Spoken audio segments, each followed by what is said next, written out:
What is up, everybody? Welcome back to another Pitching Ninja's Filthiest Pitches of the Day. Remember, before we get to those pitches, be sure to hit that subscribe button and join Ninja Nation. And now, without further ado, here are my filthiest pitches of the day. I'm going to start with Shohei Bieber, who had 8 strikeouts in 6 innings, giving up only 2 runs. He had his nasty slider and knuckle curve working, and I love this home plate view of his knuckle curve. You can see why that pitch is one of the best pitches in baseball. It comes in looking like an elevated fastball and drops. Here's Bieber's knuckle curve grip. Here's the knuckle curve, just traditional spike. I'm always throwing it on the label, on the writing. That way when it comes out, the label is behind the ball. A little bit harder to pick up. Kyle Bradish had a filthy changeup and curveball working on his way to 5 strikeouts in 5 innings. He battled Martin Perez, who was nasty, with 9 strikeouts in 6 innings, giving up only 1 run.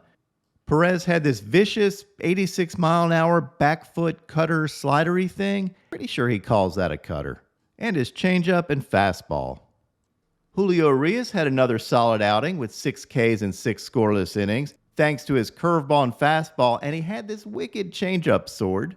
He outdueled Alex Cobb, who had these nasty splitters, and his 2-seamer. He had 8 strikeouts in 6 1/3 innings. Chris Bassett had 4 strikeouts in 7 scoreless innings thanks to his breaking ball. And I love this overlay because you can see how he throws 2 different breaking balls out of 2 different arm slots, but they end up in the same location.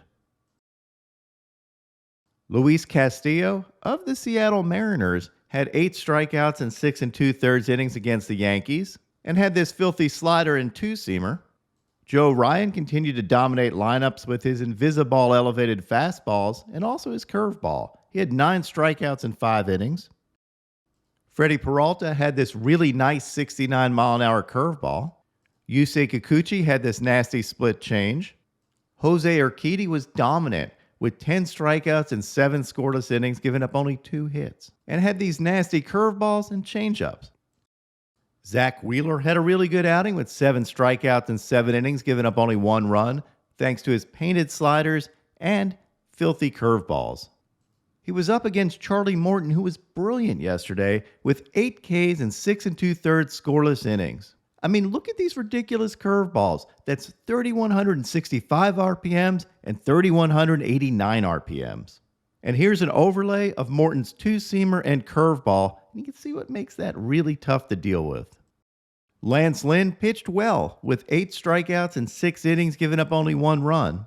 Lynn is usually really fastball dominant, but incorporated his breaking ball a little more in this game. He also had this beautiful K-Roulette, so I decided to pair him up with Spencer Strider, Mr. K-Roulette. Yep, it's Quadzilla versus Abzilla.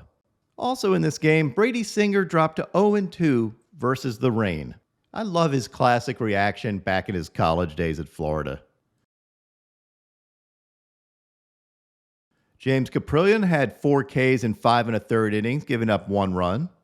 He was up against Shohei Ohtani, who was filthy as always with these absolutely disgusting sliders. I mean, look at these things. He had several White Castle specials in this game. Remember, a White Castle special is king a hitter on 3 nasty sliders, and also had a vicious splitter and overpowering fastball. Here's an overlay of his splitter and fastball, and you can totally see why you might swing at this splitter. It comes in at a higher plane than the fastball and then dives. And here's a fastball and slider overlay. What I find interesting about Shohei's slider is he throws a lot of elevated sliders. You can see from this stat, he leads the major leagues in elevated slider percentage. And this is actually more of a newer strategy in baseball. It used to be that sliders had to be low and away or down and in back foot sliders. But now they're finding that hitters give up on elevated sliders or swing through them. Elevated sliders are not mistakes. It's just another way of effectively using your slider to attack hitters and not be predictable. This creativity is one reason hitters are only hitting 165 against Shohei's slider with about a 45% whiff rate.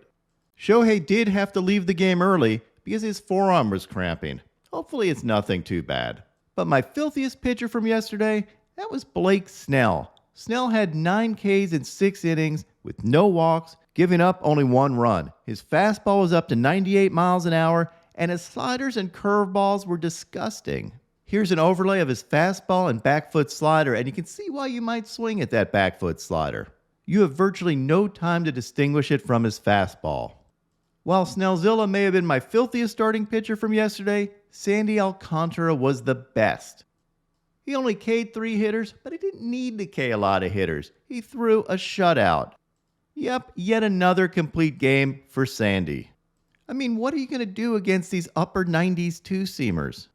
Although this swing makes me wonder if Sandy is a marlin or a swordfish. And he took his congratulatory water bath like a champ. He's going to be getting one of those with champagne when he wins the Cy Young Award this year. Now on to my filthiest relievers. AJ Minter had this KO changeup. Brian Thompson had this incredible slider and fastball overlay. I mean, look how far that slider breaks. That is pure insanity. Trevor Stephan had these nasty splitters. Pete Fairbanks had this overpowering fastball. You may say don't blink or you'll miss it, but Pete never blinks. Jason Adam had this filthy slider and changeup. Felix Bautista had this filth. I mean, check out that splitter movement. But my filthiest reliever yesterday, that was Jhoan Duran with this ridiculous 87-mile-an-hour breaking ball. He's only given up contact one time all year with an out-of-zone breaking ball on 48 pitches, and that was under 70 miles an hour of exit velo. That breaking ball is tough. In minor league action, Dustin May was his filthy self. He should be up with the Dodgers soon, because he sure needs to stop terrorizing these minor league hitters. And also, I love this case skip from Luke Little. You might remember Luke from this viral video where he threw 105 miles an hour. And now, my pitching ninja moment of zen. R.I.P. to Vin Scully, one of the greatest announcers of all time. You've all heard his classic calls, but Vin was so talented he could make ridiculously terrible plays sound majestic. A true legend, and he'll be missed. Throws to first base, gets away, so the runners are going to advance. The throw by Ellis now goes to center field. Are you kidding? That goes all the way to the backstop. And coming to the plate, Kershaw gets out of the way, and the run scored. I can't believe that. Holy mackerel. That's embarrassing. Yeah, look at that look on his face. Yeah, that sums it up. Wow. You want to look at that again? Kershaw says, I don't want to mess around with him. That's the smartest thing of the night. What is up, Ninja Nation? My picks of the day today are for Joe Musgrove to have 7 strikeouts or more, and then I'm going to do a same-game parlay with Alek Manoah for 7 Ks or more and Sonny Gray for 6 Ks or more. What would your picks of the day be?